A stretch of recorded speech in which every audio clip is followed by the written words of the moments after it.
오늘 주일을 맞아 주 앞에 나온 우리 성도님들을 하나님께서 기뻐하시고 또 우리 주의 은혜 속에서 우리에게 귀한 은혜 허락하실 줄 믿습니다. 믿음으로 예배하시고 믿음 안에서 여러분 삶의 새로운 지평이 열리고 또 희망과 능력으로 충만할 수 있기를 원합니다. 우리 다 같이 마음 정돈하시고 묵도하심으로 하나님께 예배를 드리시겠습니다.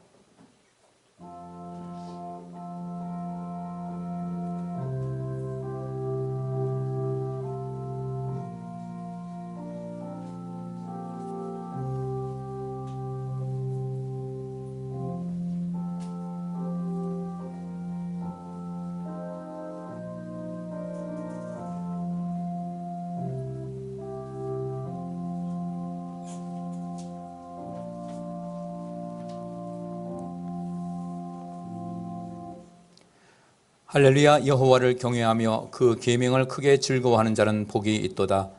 그 후손이 땅에서 강성하며 정직자의 후대가 복이 있으리로다. 부여와 재물이 그 집에 있으며 그 의가 영원히 있으리로다. 아멘. 좋으신 아버지 하나님, 오늘도 저희들 주님 앞으로 인도하시고 저희들 주 앞에 예배할 수 있는 그런 건강과 믿음을 허락하심을 감사합니다. 하나님의 은혜 가운데 오늘도 저희들 주 앞에 모여 있사오니 오늘도 주님의 앞에 모여 하나님께 찬양하며 하나님께 영광 돌리며 하나님의 은혜를 간절히 사모하는 우리 성도님들에게 복의 복을 더하여 주옵소서. 우리가 이 세상 살아가면서 우리가 마땅히 행해야 될 바가 무엇인지를 알게 하시고 하나님께서 우리 모든 하나님의 백성들에게 주신 사명을 잘 감당하여 주님 앞에 옳다 인정함 받으며 또 주님께로부터 많은 상급을 부음받게 하여 주옵소서. 우리의 모든 삶의 형편과 사정을 아시는 주님께서 우리에게 필요한 것 주님께 나와 예배하는 우리 모두에게 채워 주옵시고 우리가 주 안에서 참 만족과 감사를 하며 또 더욱더 영광스러운 삶을 살아가게 하여 주옵소서. 몸이 연약한 성도들에게 건강의 복과 또 평강의 복과 강건함의 복을 허락하여 주옵시며 우리 인생에 당면한 모든 문제를 능히 해결할 수 있는 그런 지혜와 능력을 우리 모두에게 허락하여 주옵소서. 외국에 있는 우리 교우들 또 군에 있는 우리 형제들도 지켜 보호하여 주옵소서. 예배를 돕는 모든 성도님들 손길을 기억하여 주옵소서. 예배의 시종을 주께 의탁하옵고 예수 그리스도 이름으로 기도하옵나이다. 아멘. 오늘 함께 은혜 받을 말씀 고린도후서 6장 1절부터 10절까지 우리 같이 봉독하는 시간 갖겠습니다. 우리가 하나님과 함께 일하는 자로서 너희를 권하노니 하나님의 은혜를 헛되이 받지 말라. 가라사대 내가 은혜 베풀 때에 너를 듣고 구원의 날에 너를 도왔다 하셨으니 보라 지금은 은혜 받을 만한 때요 보라 지금은 구원의 날이로다.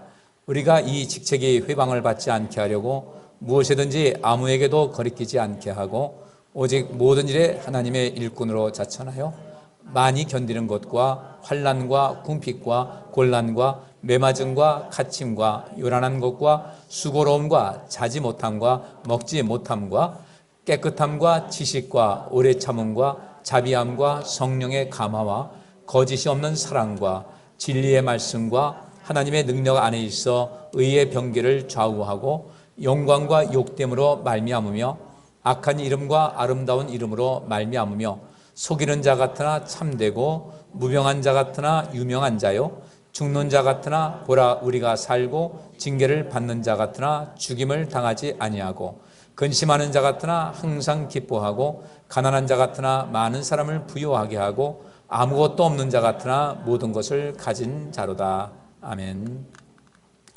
오늘 이 본문 말씀 가지고 하나님의 은혜를 아는 사람이라는 주제로 함께 은혜를 나누도록 하겠습니다.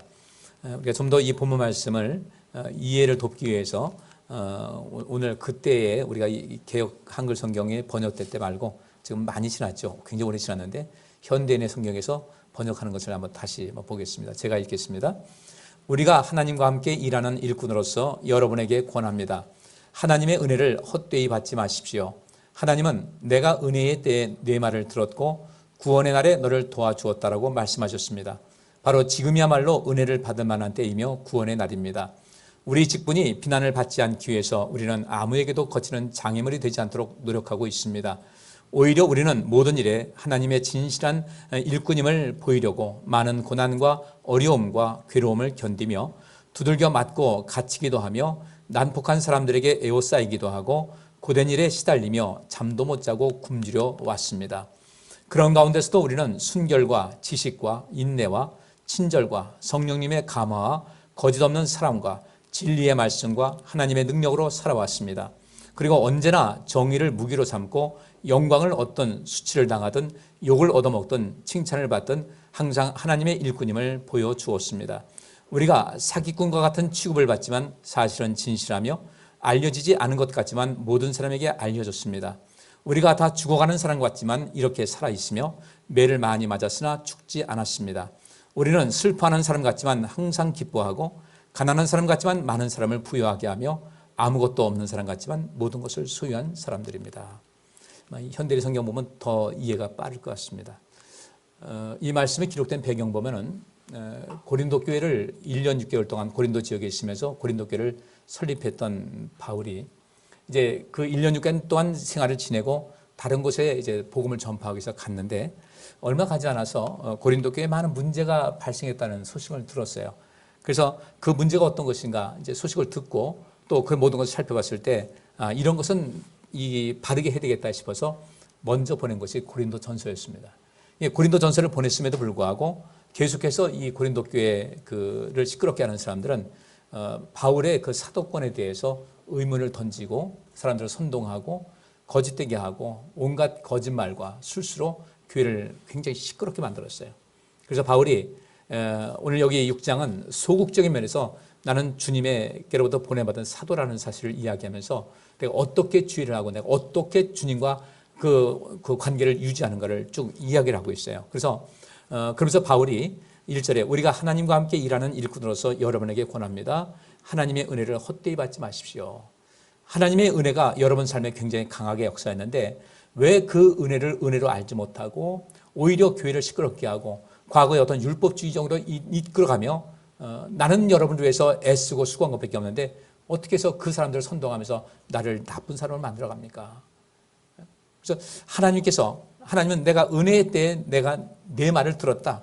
구원의 날에 너를 도와주었다라고 주께서 말씀하고 있어요. 그럼 여기 있는 대로 하나님께서 이 바울을 통해서 말씀하신 것 은혜의 때에 내 말을 들었다는 거죠. 은혜가 무엇입니까? 우리는 공로가 없어요.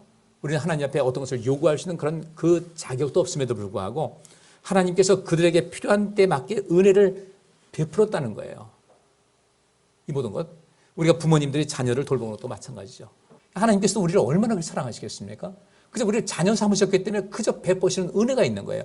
그런데 바울이 말하기를 하나님께서 우리에게 그저 베푸시는 은혜가 있다.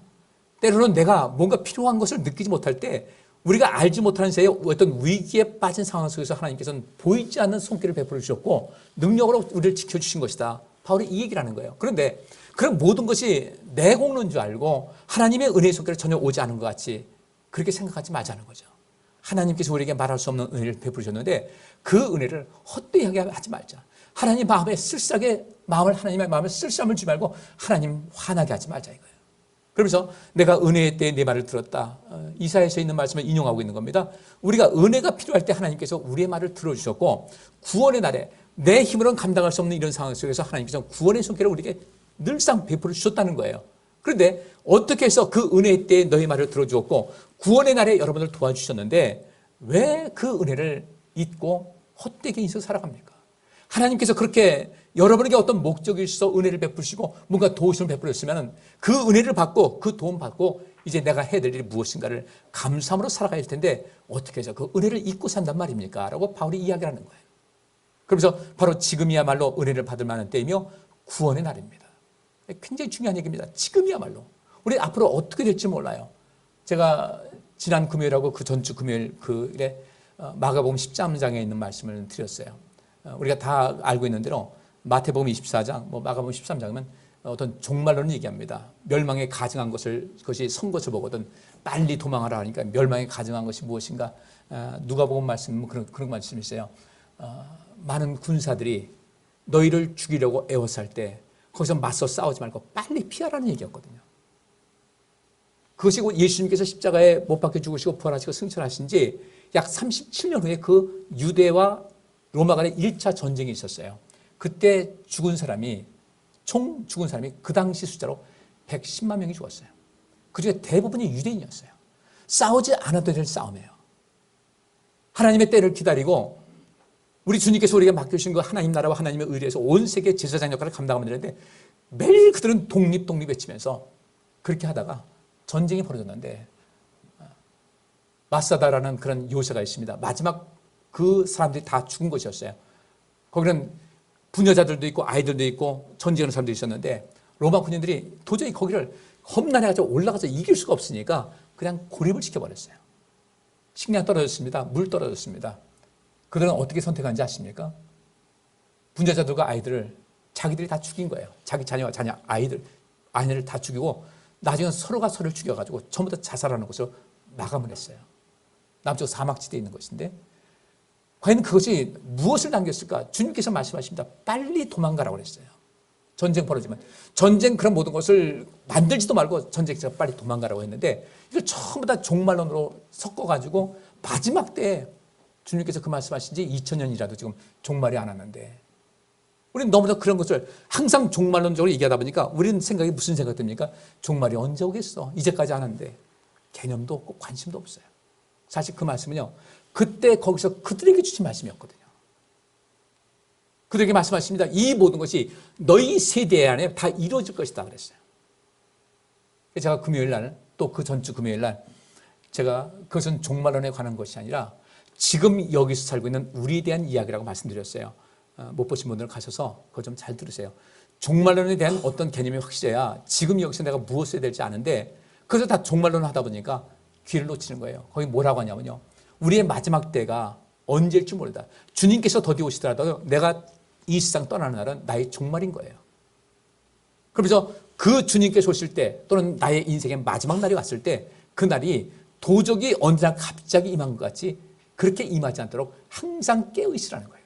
오늘이 내 마지막 날이라는 그런 마음을 가지고 주님 앞에 바로 서서 주님 앞에 당당히 설 수 있는 그런 모습을 가지라는 것이거든요. 그래서 바울은 바로 이겁니다. 지금이야말로. 여러분 자꾸 이 모든 것을 비난하고 잘못하고 있는데 지금이야말로 은혜를 받을 만한 때이며 구원의 날입니다. 우리 직분이 비난받지 않기 위해서 우리는 아무에게도 거치는 장면이 되지 않도록 노력하고 있습니다. 이 직분이 얼마나 소중한지 몰라요. 주께서 내게 주신 직분인데 맡겨진 자에게 구할 것은 충성이라고 했으니까 충성을 다해야 되는데 그 직분이 비난을 봐요. 목사가 저래, 전도사가 저래, 장로가 저래, 권사가 저래, 집사가 저래. 이 직분이 비난받지 않기 위해서 그 어느 누구에게도 거치는 장애물이 되지 않도록 노력하고 있다는 거예요. 왜? 이 직분이 너무 소중하기 때문에. 주님의 얼굴에 먹칠하지 않기 위해서 우리 자신의 명예를 위해서 그렇게 한다는 겁니다. 그래서 오히려 이런 거칠은 장애물이 되지 않도록 노력하는 것뿐 아니라 오히려 우리는 모든 일에 하나님의 진실한 일꾼임을 보이려고 많은 고난과 어려움과 괴로움을 견디고 있다는 겁니다. 또 두들겨 맞고 갇히기도 하며 난폭한 사람들에게 에워싸이기도 하고 고된 일에 시달리며 잠도 못 자고 굶주려 왔습니다. 바울이 살아가는 모든 삶의 양식을 했어요. 복음을 위해서 살아가는 양식이 있었는데 어떻게 이 모든 것을 견디고 있을까? 그런 고린도 후서에 나온 대로 고린도 교인들 뭐라고 하겠습니까? 저 사람들 쓸데없는 짓 하고 있네. 누가 하라고 그랬어? 뭐 이거 자랑거리야? 이렇게 또 비난하겠죠. 근데 왜 이렇게 하고 있냐? 왜 이렇게 이런 고난을 감당하고 있는가 봤을 때 바울이 하나님의 은혜가 얼마나 큰지를 알았고 예수님께서는 우리를 위해서 이 땅에 오셨고 죽기까지 우리를 사랑하신 걸 알은 거예요. 주님께서 그렇게 하셨다면 나는 과연 어떻게 될 것인가? 주님께서 나를 택해 주셨는데 그분께서 하나님의 아들이시고 메시아신 주님께서 하나님이신 그분께서 나를 위해서 그런 고난당하셨다면 도대체 그분께서 왜 고난당하셨을까? 무엇 때문에 고난당하셨다는 거예요. 결국 나와 우리 모두 세상을 사랑해서 그랬다. 그러면 그것도 내 사명이다. 내가 감당해야 될 일이라는 것을 알았던 거예요. 그리고 자기 역사 쭉 보니까 하나님께서 자신에게 베풀 수 있는 은혜가 어떤 것인지 구원의 역사가 어떤 것인지 잘 알았던 거예요.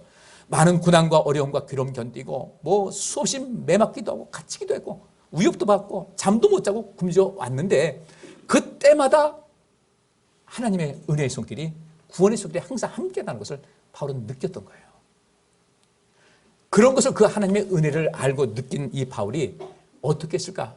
거기서 주저앉지 않고 그런 가운데서 오히려 우리는 순결과 지식과 인내와 친절과 성령님의 감화와 거짓없는 사랑과 진리의 말씀과 하나님의 능력으로 살아왔습니다. 하나님의 은혜로 아는 사람은 항상 하나님께 대한 감사가 있게 되죠. 감사가 있다 보니까 우리 삶에 어떤 것이 있는가? 감사가 있다 보니까 하나님을 더욱더 사랑하게 되는 거예요. 하나님을 사랑하다 보니까 모두 좋은 줄 알게 됩니다. 바울이 이 말씀을 이야기하면서 우리가 어떻게 살아왔는가, 그 많은 그 괴로움과 어려움 속에서도 하나님의 은혜가 무엇인지를 알게 되다 보니까 삶에 굉장히 새로운 모습이 펼쳐지더라는 거예요. 그 은혜를 알아야 돼요. 은혜를 알아야 감사가 되고요. 이 하나님의 은혜를 알고 그저 감사하게 되면 이 감사가 우리의 믿음이 쓰러지지 않도록 버텨주는 굉장히 든든한 기둥이 됩니다. 우리가 가만히 보세요. 하나님에 대한 감사가 없다. 바울은 하나님의 은혜에 대한 감사가 있으니까 그 모진 환경과 매를 맞고 고통하고 먹지도 못하고 자지도 못하고 도망다니고 하는 그런 가운데서도 여기 있는 대로 그런 가운데서도 우리는 순결을 잃지 않았다는 거예요. 지식과 인내와 친절과 성령님의 감화와 거짓 없는 사랑과 진리의 말씀과 하나님의 말씀으로 살아왔다. 그리고 언제나 우리는 의로운 삶을 살면서 정의를 무기로 삼고 영광을 얻든 수치를 당하든 욕을 얻어먹든 칭찬을 받든 항상 하나님의 일꾼임을 자처하고 살아왔다는 거예요. 이것이 우리가 좀 필요하거든요. 며칠 전에 튀니지에 가 있는 그 허영희 목사님 한국에 잠깐 나갔다고 전화가 왔어요. 그 형편 묻고 다 하다 보니까 그래서 제가 그랬어요. 요새 서구 사회는 어떻습니까? 그랬더니 거긴 튀니지가 프랑스 그 식민지였잖아요. 근데 프랑스 얘기를 하는데 목사님 요새 프랑스는요 다시 교회들이 힘을 얻고 있어요 그러더라고요. 왜 그랬을까? 왜 어떻게 힘을 얻고 있을까? 다른 것이 아니라 여러분들 프랑스는 유엔 안전보장 이사국 5개 이사국 상임 이사국입니다. 강대국입니다. 유럽 역사의 상당한 부분을 그들이 차지하고 있어요. 그들이 코로나를 딱 맞이하고 나서 코로나 상황 맞이하고서 아무리 애써도 한계가 있더라는 거예요.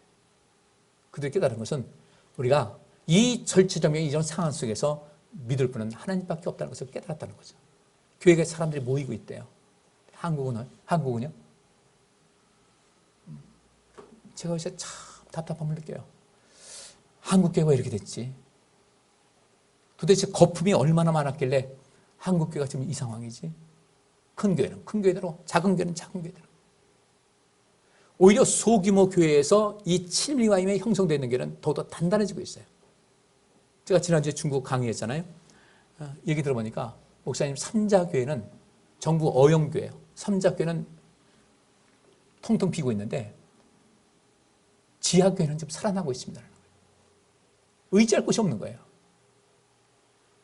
우리는 지금 어떤 상태일까? 이것도 아니고 저것도 아니고.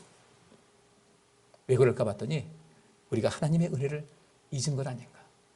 하나님께서 우리에게 말할 수 없는 은혜를 주셨는데 그것을 잊어버려서 헛되게 처리한 건 아닌가.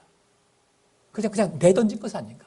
그러다 보니까 감사가 없게 되고 감사가 없다 보니까 하나님께 나오는 방법을 잊어버린 거예요. 하나님께 감사하면요 나오거든요. 제가 여러분들에게 자꾸 잔술같이 한다고 들리지 마시고요. 제가 지난 그 금요일에도 이것은 앞으로 다가올 종말에 대한 이야기가 아니라 우리 인생에 관한 그런 이야기라는 것을 좀 말씀드렸어요. 그러니까 다른 분들은 듣는 분들은 제가 봐도요 좀 혼란스러운 것 같아요. 아니 이거 종말론인데 이걸 어떻게 하나?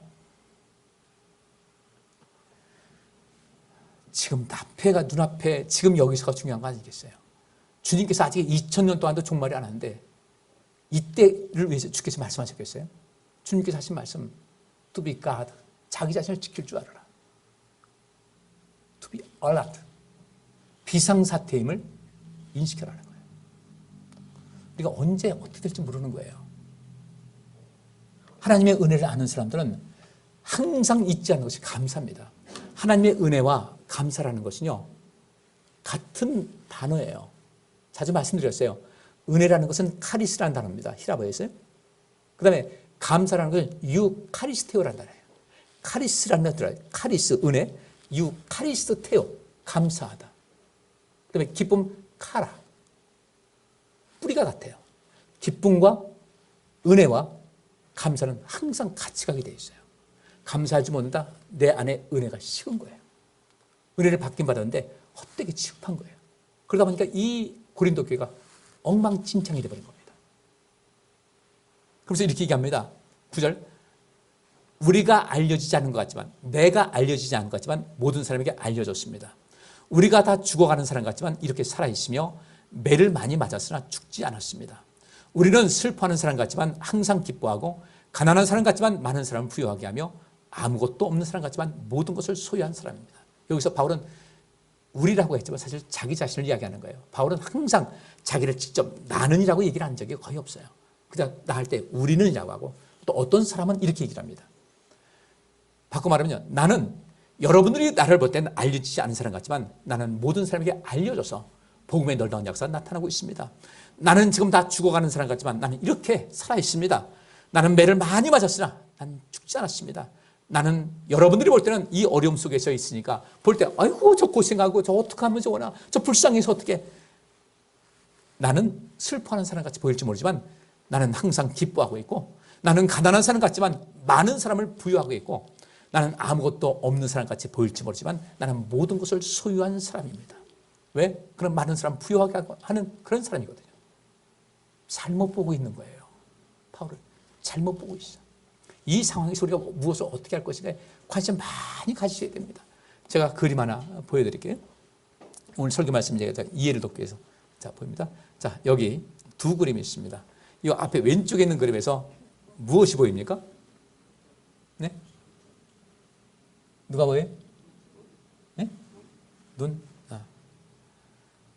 사람을 본다면 할때는. 네? 누가 보여요? 어떤 모습인 것 같아요? 할머니 또 젊은 소녀가 보이죠. 그죠? 요걸 코로 보고 요걸 귀로 하고 요걸 턱으로 한다면 어떻게 돼요? 젊은 소녀의 모습이 보여요. 그죠? 근데 그것이 아니고 요것을 코로 보고 요거 귀가 아닌 눈으로 보고 요걸 입으로 한다면 할머니가 보이죠. 한 그림인데 두 가지 모습이 나타나고 있어요. 이건 뭐로 보여요? 네? 뭐로 보여요? 네? 토끼 또 새. 네. 이게 이제 게슈탈트 심리학에서 이제 처음 얘기할 때 이렇게 해요. 우리는 좀 통합적으로 보자. 통합적으로. 여기서 이 모습 봤을 때, 이건 젊은 그 여성의 모습입니다. 할머니 모습입니다. 이거 두 가지 다 하니까 이렇게 보면 젊은 소녀, 이렇게 보면 할머니 모습 보이죠. 두 가지 통합적인 관점 갖자는 거예요. 사람은 되게 보고 싶은 것만 보고 듣고 싶은 것만 봐요. 듣고 싶은 것만 듣고 보고 싶은 것만 봐요. 그래서 우리의 이 모든 인지 구조에서 왜곡 현상이 나타나게 됩니다. 내가 이렇다고 그러면 그것만 보이는 거예요. 이것은 단지 그림이기 때문에 그러네 할머니도 보이고 소녀도 있네 하지만은 그 외에 어떤 삶을 살아가는 가운데 나타나는 현상에서는 이렇게 눈에 보이니까 우리 눈에 보니까 소녀야 할머니야 보이지만 눈에 보이지 않는 어떤 사람과 사물과 사건에 대해서는 왜곡된 상황이 벌어지는 거예요. 전체를 볼 수 있는 시각을 가져야 되는데 그렇다는 거예요. 우리 심리도 마찬가지입니다. 인생을 살면서 희망을 보는 사람은 늘 희망을 봐요. 희망을 주로 보는 거예요. 희망을. 절망도 있죠. 절망이 있기 때문에 희망을 키울 수가 있는 겁니다. 그죠? 절망에 빠지지 않기 위해서 희망을 자꾸 키우는 거예요. 근데 어떤 사람은요, 계속 여기서 두 가지를 다 버려요. 토끼도 보고 또 이거 갈매기 같이 보여요. 노인의 모습과 있고 젊은 자매의 모습이 있는데 우리가 무엇을 바라보는 거예요? 그림이니까 그냥 이것저것 다 본다. 근데 실제로 우리 인생을 살아갈 때 눈에 보이지 않는 어떤 사람과 사물과 사건을 바라볼 때는 우리는 분명히 어떠한 것에 치우치게 되어 있어요. 이 치우친 것을 치우치지 말고 통합적으로 보자. 이것이 게슈탈트 심리학이에요. 성경에도 그런 사례가 굉장히 많이 있거든요. 어떤 사람은 절망만 봐요. 절망만 보니까 입에서 원망과 불평과 또 온갖 부정적인 이야기가 끊임없이 나오게 됩니다. 근데 그런 말 있죠. 말이 시가 된다고? 왜 말이 시가 되는지 아세요? 말이라는 것은 내 마음속에 있는 것이 언어로 표현되는 것이기 때문에 마음이 그러면 그 마음은 행동을 지배하거든요. 그러니까 말이 시가 된다는 말은 전혀 비과학적이 아니에요. 철저히 과학적인 거예요. 우리는 나는 어떤 말을 하고 있는가 보셔야 됩니다. 내 입에서 희망의 메시지가 나와야 돼요. 절망의 메시지 나오지 말고 내 인생에 과거 어려움이 있었다. 어려움은 그냥 과거라는 거예요. 과거는 그랬지만 난 그렇게 인생 안 살 거야. 생각을 바꾸게 되면요. 희망이 보이는 겁니다. 그죠? 무엇을 보느냐가 굉장히 중요한 거예요. 무엇을 생각하느냐가 굉장히 중요한 것인데 오늘 제가 이 말씀 드리는 겁니다. 고린도 교회를 어지럽게 만드는 사람은요. 사도 바울을 볼 때 저거 사기꾼이야. 저 손괴비 받아가지고 다 착복하고 아주 나쁜 놈이야. 지가 무슨 사도야. 언제 예수님 만나본 적이 있어? 예수님께서 이미 부활하시고 승천하셨는데 언제 봤다고 지가 사도라는 거야? 그래서 계속해서 사도 이 바울에 대해서 계속해서 헐뜯고 자기들 교회에서 왕노릇하려고 온갖 못된 짓을 다 하고 있는 겁니다. 그래서 바울이 오늘 본문 말씀은 자기 변명을 하는 거예요. 자기 변명은 변명이니까 이상한데 알지 모르지만 자기 이야기를 하는 겁니다. 나는 여러분과 같이 여러분이 보는 그런 사람이 아닙니다. 그럼 나중에는 이제 후반부에 가면 굉장히 강하게 내가 가만 안 있겠다라고 얘기해요. 내가 다시 고린도교회 가면 여러분들 내가 반드시 치리할 것이라고 이야기를 합니다. 바울은 하나님의 은혜를 알았어요. 은혜를 아니까 감사가 넘치게 되고, 근데 그 하나님의 은혜가 옛날에 한참 전에 받은 은혜 가지고 오면 이거 사람들 다 식어집니다. 여러분들 그렇게 그 방탄소년단 해가지고 뭐 BTS에서 뭐 빌보드 차트에 올라가고 하더라도 그 유명한 노래가 몇 주 지나면 어떻게 돼요? 또 바뀌는 거예요. 그래서 또 신곡을 또 만들라고 애를 쓰. 무엇을 바라볼까? 내 마음에는 나는 모든 사물과 사건과 사람을 바라볼 때 모든 전체적인 것을 보고 있는지 한쪽을 보고 있는지 이것을 살펴야 된다는 거예요. 그러니까 바울이 오늘 본문에 있는 말씀대로 여러분들은 나를 부정적으로 보고 있지만 나는 그런 사람 아닙니다. 그래서 나는 이렇게 많은 일을 당하고 있는데 여러분 같으면 혼비백산을 가지고 도망갈 수밖에 없는 이런 엄청난 어려운 사건과 이 환경 속에서도 나를 괴롭히는 사람이 있고 죽음의 위협을 받는 가운데서도 나는 하나님의 은혜 받은 것이 하나님께서 그 때마다 일마다 도우시는 하나님의 은혜가 무엇인지를 알고 그 속에서 내 감사가 끊임없이 나오기 때문에 그 모든 것을 어떻게 감당하고 있는가? 절대로 흔들림 없이 이 일을 감당하고 있다는 거예요. 여러분들은 내가 비록 초라하게 보이고 형편없는 사람 같아 보이지만 나는 모든 것에 부유합니다. 나는 많은 사람을 살리고 있습니다. 많은 사람에게 생명을 주고 있습니다. 하면서 담대하게 이야기를 하고 있거든요.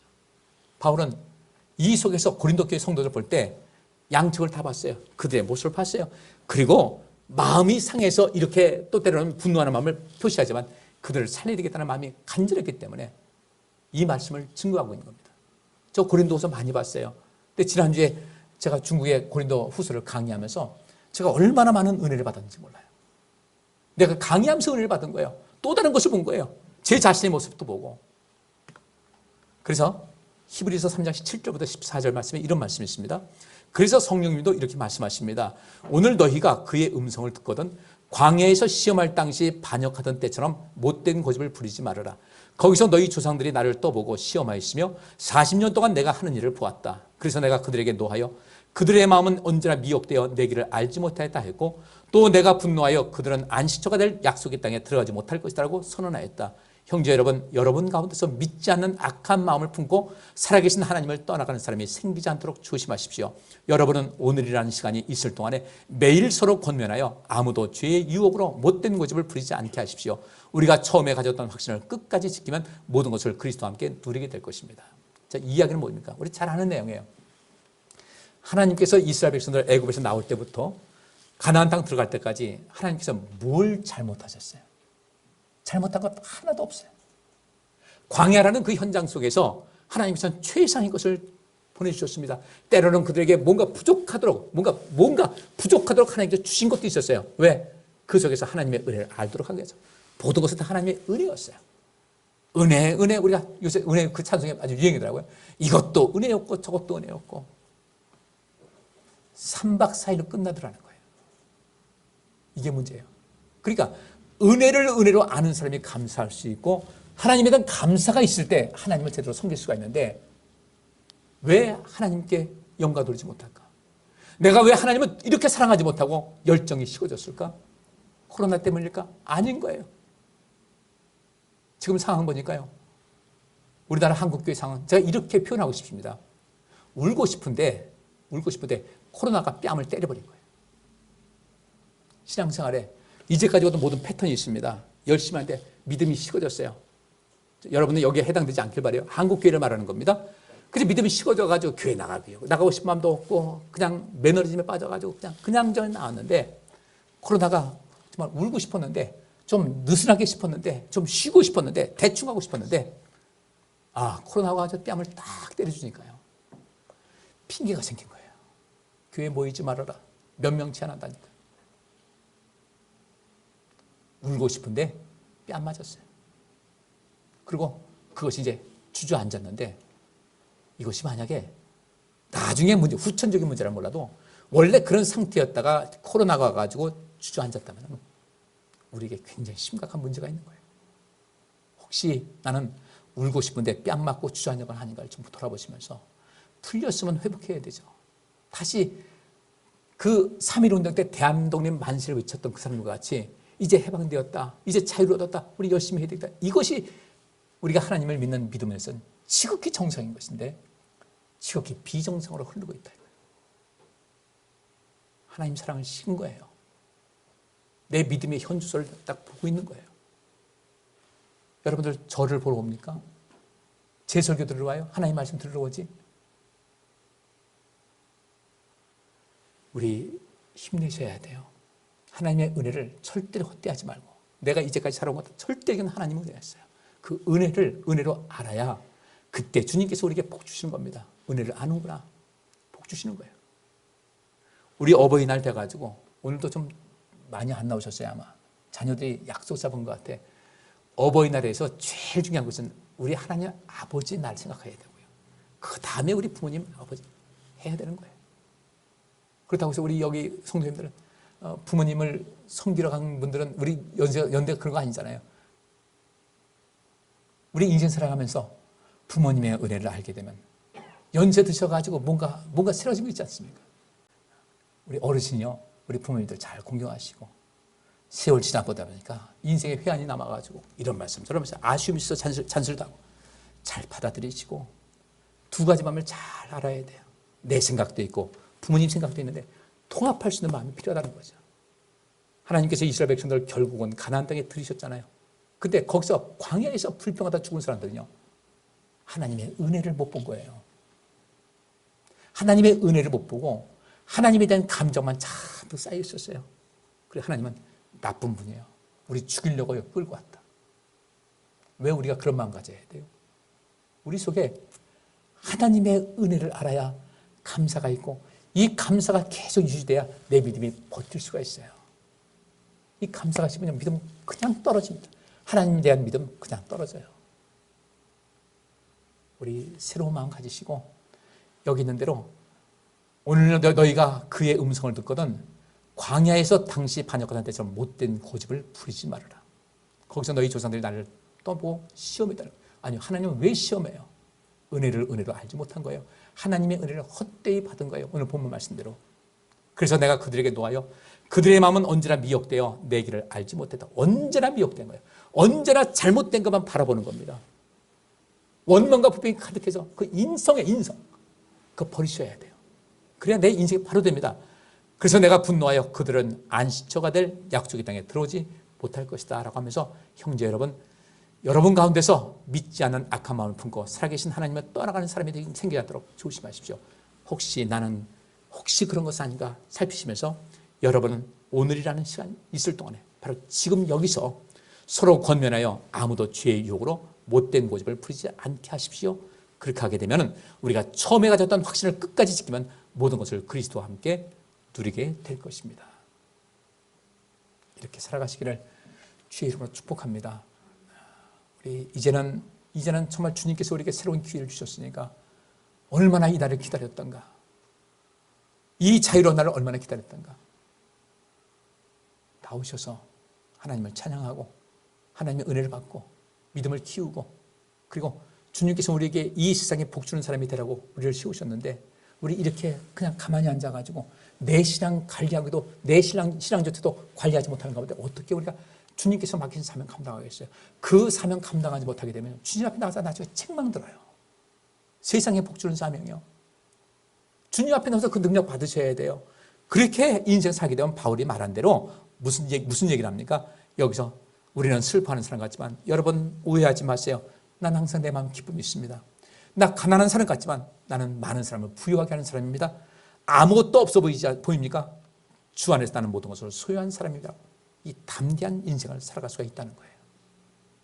꼭 그렇게 사셔서 여러분 인생이 형통하시기를 주의 이름으로 축복합니다. 이것만 하나 마칠게요. 베드전 4장 7절부터 11절. 세상의 마지막이 가까웠으니 정신을 차리고 자제하여 기도하십시오. 세상의 마지막이 가까웠다는 것은 종말이 아니에요. 그것도 종말을 생각하면 안 돼요. 그랬다면 이미 종말이 끝났어야 됐어요. 2000년 전 사건이에요. 세상의 마지막이 가까웠다라는 것은 다른 것이 아니라 이제는 우리 삶의 개인적인 생활이 이제 우리도 어떤 종말이 있을 때가 된다는 거죠. 정신 차리십시다. 이것은 건전한 마음으로 술 취하지는 않은 그런 모습 되자. 뭔가에 취해서 마음 뺏기지 말고 은혜를 은혜로 알고 감사하며 살고 자제한다는 것은 여기도 마찬가지예요.